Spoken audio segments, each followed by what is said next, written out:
You know, when you think about, like, epic ancient wars, you're probably conditioned to expect a very specific kind of cinematic ending. Right, the glorious finale. Exactly. The walled city finally falls. The victorious generals sail home with their ships just full of treasure. The heroic music swells and the credits roll.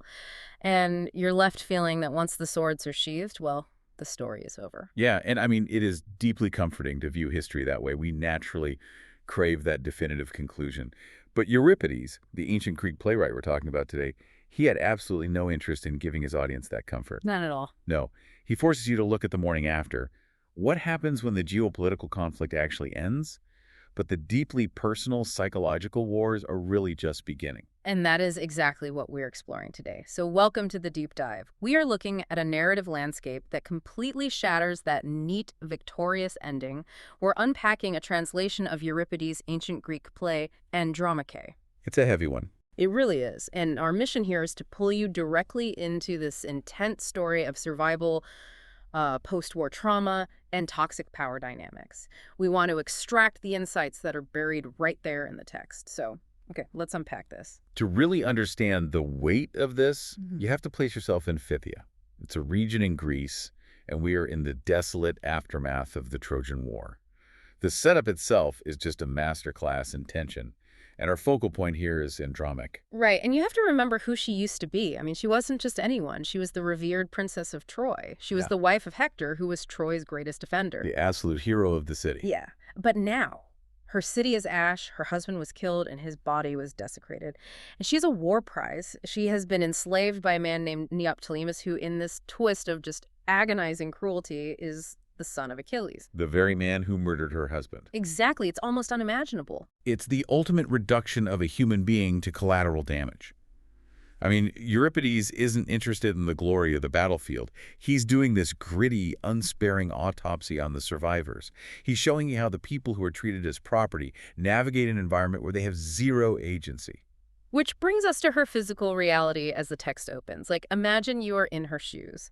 She is physically clinging to the altar of a sea goddess named Thetis.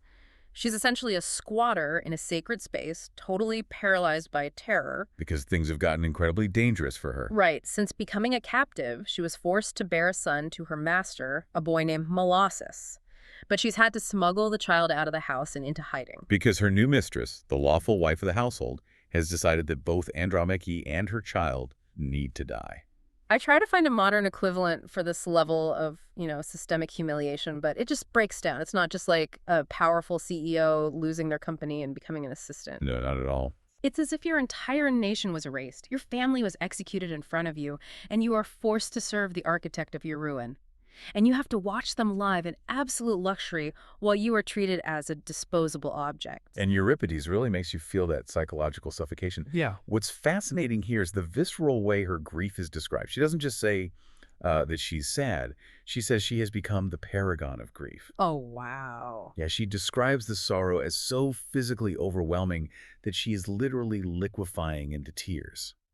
She compares herself to a spring of water constantly plummeting down a sheer cliffside. That imagery is just, it's so intense. Yet, even in that state, she isn't painted as this passive, weeping victim.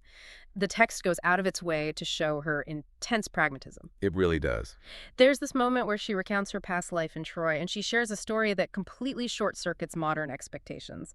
She talks about how, when she was Hector's wife, she actually used to nurse his illegitimate children. Right, yeah. She gave them aid when he strayed, specifically to keep the household peaceful. And that detail is crucial because to a modern ear, that sounds like, well, ultimate subjugation. But in the sociopolitical context of the ancient Mediterranean, she is wielding that memory as the highest proof of her moral superiority. She's flexing on them, basically. Exactly. She possessed the emotional discipline to suppress her own ego and jealousy for the sake of institutional stability. She's broadcasting that she understands the bitter realities of compromise, which contrasts entirely with the woman who is currently making her life a living hell. Which pulls us right into the toxic triangle, tearing this estate apart. Let's talk about Hermione. Oh, Hermione. She is the young, incredibly wealthy Spartan wife of Neoptolemus. And the text makes a total spectacle of her, pointing out how she parades around the house in these multicolored cloths and heavy golden finery, projecting total dominance. That projection is masking a desperate vulnerability. I mean, Hermione is barren. Her husband possesses no affection for her, and meanwhile, the enslaved woman she despises has successfully produced a male heir. So Hermione completely spirals. She starts hurling these wild, just paranoid accusations, claiming Andromache is using secret poisons and Asian magic to destroy her fertility and steal her rightful place. It is textbook xenophobia, weaponized by insecurity. Yeah, she's terrified. Hermione feels totally inadequate, so she leans into the cultural tropes of the time. She frames the foreigner from the East as this practitioner of dark, barbarian deceit. But, we have to look at the mechanics of why she is so terrified. In this fiercely patriarchal society, a woman's entire social currency, her safety, her status, it was tied inextricably to producing a legitimate heir. Right. Without a child, Hermione is politically bankrupt in her own home. That's a really important distinction to make. It's tempting for you reading the text to just view Hermione as a wicked stepmother trope, like a cartoon villain. Sure. But she's actually cracking under the immense crushing weight of a system that defines her solely by her reproductive output. She has zero power in her marriage, so she lashes out at the only target she actually has physical power over. She is a victim of the patriarchy, absolutely. But Euripides doesn't let her off the hook, nor does he want the audience to fully sympathize with her. You have to remember the historical situation here. Euripides is an Athenian playwright writing this play during the Peloponnesian War, which was a brutal, decades-long conflict between Athens and Sparta. Oh, right. So there's an agenda here. Exactly. So he uses Hermione, and soon her father, to deliver blatant, crowd-pleasing anti-Spartan propaganda. The burns in this play are astonishing. I mean, Hermione's father, Menelaus, the king of Sparta, shows up. He has tracked down Andromache's hidden son and brings the boy to the altar, threatening to murder the child unless Andromache surrenders her sanctuary. A completely cowardly move. Totally. And Andromache just unloads on him. She completely dismantles the mythology of the great Spartan king. She does. She tells Menelaus that on the outside he looks like a mighty conqueror, but on the inside he's no better than a common thug.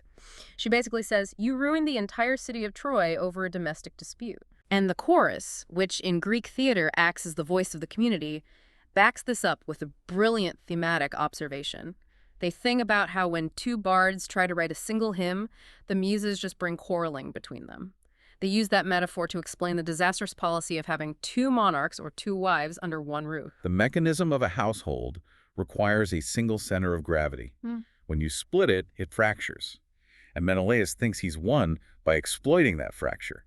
He has the boy, he forces Andromache away from the protective religious miasma of the altar, and he prepares to execute them both. He thinks he's got it all figured out. He believes he has executed a flawless, cynical checkmate, yeah. But the power dynamic shatters instantly with the arrival of someone who completely upends the hierarchy. Enter Peleus. He is the ancient grandfather of Neoptolemus. Think of a grizzled, obsolete statesman from a bygone era, stepping out of history to publicly shame the corrupt politicians of the modern day. Like the action movie Grandpa. If we connect this to the bigger picture, his entrance is a deliberate subversion of expectations. You have Menelaus, the Spartan king in the prime of his power, acting like a cartel enforcer against a captive woman. And then you have Peleus, whom Menelaus openly mocks as a dotard, an irrelevant old fool with one foot in the grave. But Peleus does not back down. He tears into Menelaus' so-called manhood. He brings up the Trojan War, specifically pointing out that when Menelaus finally breached the walls of Troy and cornered his unfaithful wife Helen, he had his sword drawn to kill her. Right, ready for vengeance. But the second he saw her bare breasts, he dropped the sword. Peleus calls him a slave to his own lust, essentially saying, you aren't a warrior, you're a weak man governed by your impulses. It's savage. Peleus then broadens the attack to Spartan culture itself, hitting on nerves that the Athenian audience would have absolutely loved. He rants about Spartan women, criticizing how they leave their homes to run on the tracks with young men, showing off their thighs in flimsy clothes. Which is a huge deal back then. Oh, to an Athenian, whose women were largely kept sequestered indoors, this Spartan liberty was scandalous. Euripides is playing directly to wartime prejudices, framing Sparta as morally bankrupt on every level. And it isn't just rhetoric. The tension peaks in the physical action Peleus takes. He ignores the Spartan king's threats, walks right up to the trembling boy Molossus, and orders him to draw near. With his own shaking, aged hands, Peleus unties Andromache's bonds. Such a powerful image. He demonstrates that true nobility isn't about military titles or physical dominance. It's about the moral grit to stand between the vulnerable and the oppressor. And look at how Menelaus reacts to genuine moral authority. He crumbles. The great king of Sparta makes up this pathetic excuse about needing to go deal with a friendly city that has turned hostile. Yeah, sure you do, Menelaus. Right. He promises he'll come back later to settle the score, and then he just flees. He abandons his own daughter the second the optics look bad for him. Leaving Hermione in a state of total, frantic whiplash. I mean, with her father gone, her arrogance evaporates. She goes from a tyrannical predator to a paranoid wreck in seconds. Complete breakdown. She's tearing her hair, scratching her face, begging her servants to find her a sword or a rope. She wants to throw herself off a cliff because she knows that when her husband Neoptolemus returns and finds out she tried to murder his heir, he will destroy her. Which creates a massive, dangerous power vacuum in the estate.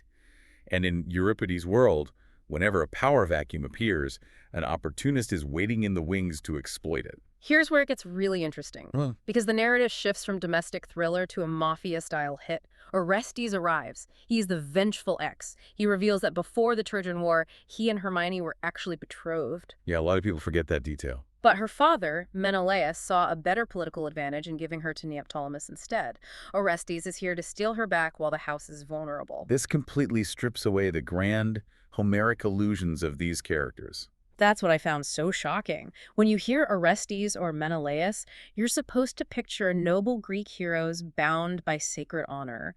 But Euripides shows them acting like a cynical political cartel. They manipulate marriages for geopolitical leverage, they plot assassinations, and they run away when faced with direct confrontation. You're really seeing the political pragmatism of the late 5th century BCE projected backward onto myth. And nowhere is that cynicism more terrifying than in how Orestes deals with Hermione's husband. Because Orestes doesn't just abscond with the bride. He casually admits he has already orchestrated a trap for Neoptolemus at Delphi. Right. Neoptolemus had traveled to Delphi, the most sacred site in the Greek world, to formally make amends to the god Apollo for past arrogance. To understand the gravity of this, you have to realize Delphi wasn't just a temple. It was the Vatican and Fort Knox of the ancient Mediterranean combined. Wow. It was the center of the world, housing massive treasuries and the most important oracle. Orestes travels there ahead of Neoptolemus and begins a whisper campaign. He spreads vicious rumors among the locals that Neoptolemus is actually there to rob Apollo's treasury. It is a masterclass in deadly misinformation. A messenger arrives at the estate in Phthia to report what happened next, and the cinematic detail of the speech is unbelievable. Neoptolemus is standing at the holy altar. He is completely unarmed, focused entirely on his religious duty. Completely vulnerable. Suddenly, Orestes' men and the radicalized Delphians ambush him from the shadows. The desecration of the sacred space is absolute. Neoptolemus is stabbed, but he doesn't just collapse. He fights back with everything he has. He retreats from the altar, rips votive armor right off the temple walls to protect himself, and takes a stance on the altar steps. He executes this famous Trojan leap to charge his attackers. It's an epic last stand. The messenger describes the mob throwing everything they can get their hands on, darts, spears, even the massive two-pointed spits that were used to roast sacrificial oxen. It grounds the violence in intense realism. He is fighting for his life with the very instruments of worship. But despite his incredible martial skill, the sheer volume of attackers overwhelms him. He's brutally hacked down, his body is mutilated by the mob, and his corpse is thrown out of the temple, away from the burning incense. The juxtaposition is haunting. The holy, perfumed atmosphere of Delphi stained by a mob execution. And it forces a theological crisis onto the audience. Neoptolemus went to Delphi specifically to seek forgiveness from Apollo, yet the god seemingly watched in silence as his penitent was slaughtered at his own altar. Right. Worse, the murder was orchestrated by Orestes, a man who famously murdered his own mother. It asks you to consider a terrifying prospect. What if divine justice doesn't exist? What if humanity is just trapped in a cyclical meat grinder of violence and the gods are either completely indifferent or actively hostile? It is an incredibly bleak worldview. When the messenger brings the mangled body of Neoptolemus back to Phthia, the devastation is total. The young prince is dead, Hermione has run off with the orchestrator of the murder, and old Peleus, his heart just gives out. He's broken. He throws his scepter onto the dirt, looks at his destroyed lineage, and cries out, "City, farewell!" As you read it, you hit this wall of absolute, unredeemable despair. How do you even construct an ending out of this wreckage? Well, in Greek tragedy, when the human characters have tangled the plot into a knot so bloody and complex that no earthly logic can untie it, the playwright deploys a specific theatrical mechanism, the deus ex machina. The god from the machine. Literally, they had a physical wooden crane, the machine, built into the theater architecture. When all was lost, they would use this crane to literally lower an actor playing a deity onto the stage to enforce an ending from above.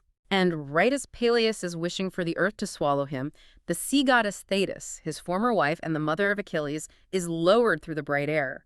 She arrives with a checklist of divine decrees to instantly resolve the logistical nightmare. She commands that Neoptolemus will be buried at Delphi, serving as a permanent physical monument to Orestes' cowardice. She decrees that Andromache is safe.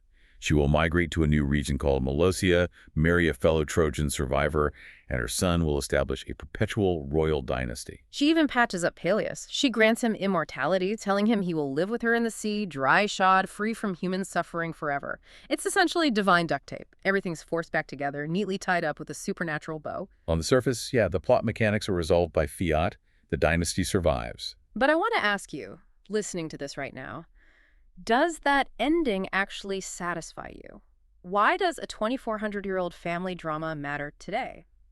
I don't think it's because of the gods or the kings. I think it matters because this text is an exploration of how a person navigates an environment explicitly designed to crush them. I agree completely. The gods step in at the very last second to clean up the plot, but the actual substance of the play, the part that Euripides spent hours agonizing over, is how someone like Andromache endures. Exactly. She doesn't survive the play because a crane lowered a goddess onto the stage. Yeah. She survives the actual ordeal by relying on her own stoic resilience, her sharp intellect, and the courage of an old man who decided to stand up to a bully. It's a profound testament to human endurance in the face of systemic cruelty.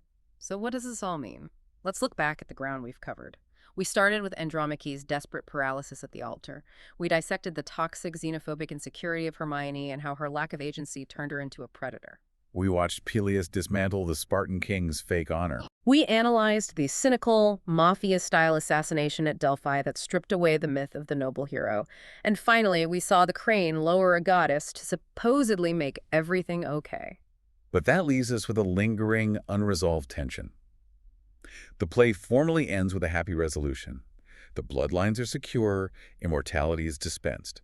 But does that divine intervention actually heal the human trauma we just spent all this time analyzing? It's the question Euripides forces you to carry home. Think about Andromache's reality the morning after this play ends. Yes, she survived. Yes, she will be a queen again, but she still possesses her mind. Right. She still has to live with the vivid memory of Hector's corpse being dragged behind a chariot. She still remembers the feeling of her firstborn infant being thrown from the walls of Troy. She still carries the psychological scars of her years as a humiliated captive. The royal title doesn't erase the PTSD. It raises the possibility that the true tragedy of this story isn't the physical violence we witnessed, but the heavy, unerasable burden of having to remember it all once the violence stops. When the war stories end and the swords are finally put down, the memories become the real battlefield. That is something you can spend a long time thinking about. Thank you for joining us on this deep dive, and until next time, keep digging deeper.